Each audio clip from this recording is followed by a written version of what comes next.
Hi friends, this is your pal Scott Garibay, and today we're going to talk about Dungeons and Dragons, and we're going to do a Dungeon Master review of the film of the 2025, excuse me,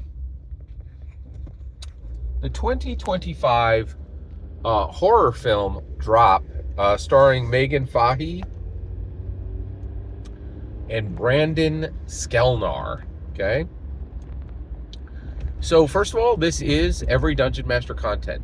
I'm almost positive. I didn't catch the rating on this.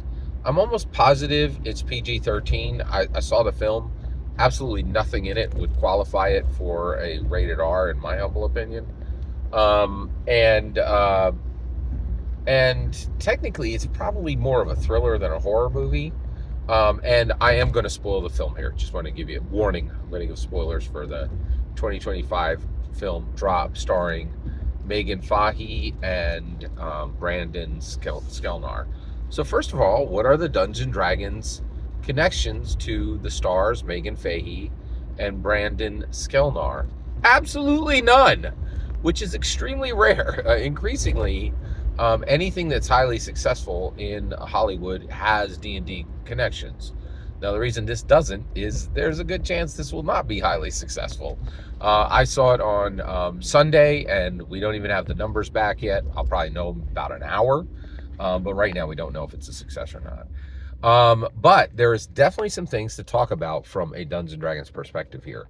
So one of the things I think that I want to talk about from a Dungeons and Dragons perspective is this was a good, tight, well-written horror film. And it made sense. It made consistent sense, and it was extremely well written. Okay. And right now I haven't. You know what? I'll only spoil this if I have to. Right now I haven't given you any spoilers. I'll give another spoiler warning if I get to the point where I'm going to spoil this. So this was extremely well written. There was one part near the end where I was like, that really kind of stretches imagination and really didn't make sense and probably wasn't useful, right?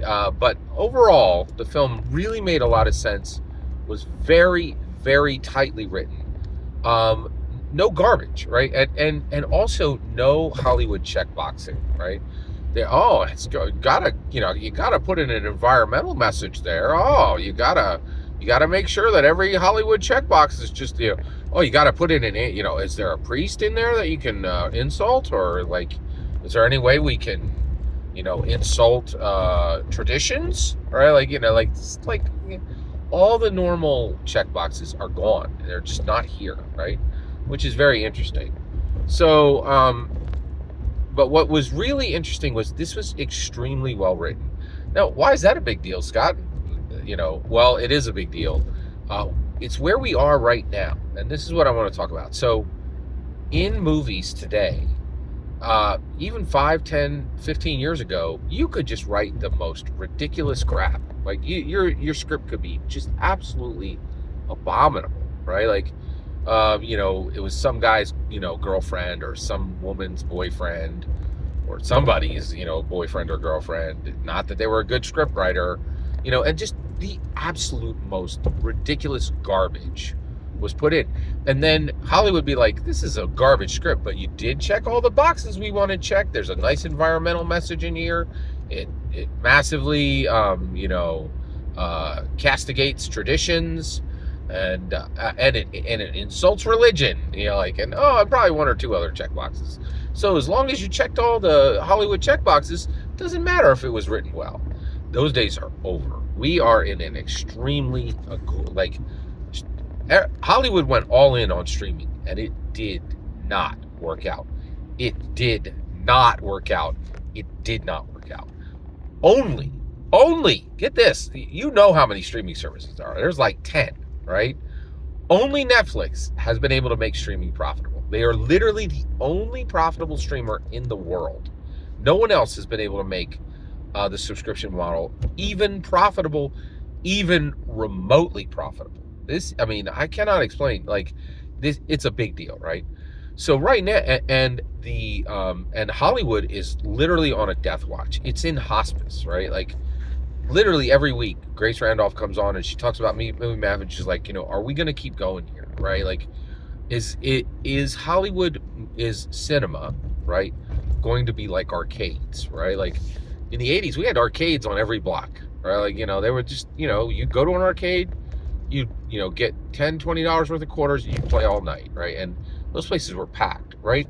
Now, you won't even find an arcade anywhere, right? And if it does, it's a retro treat.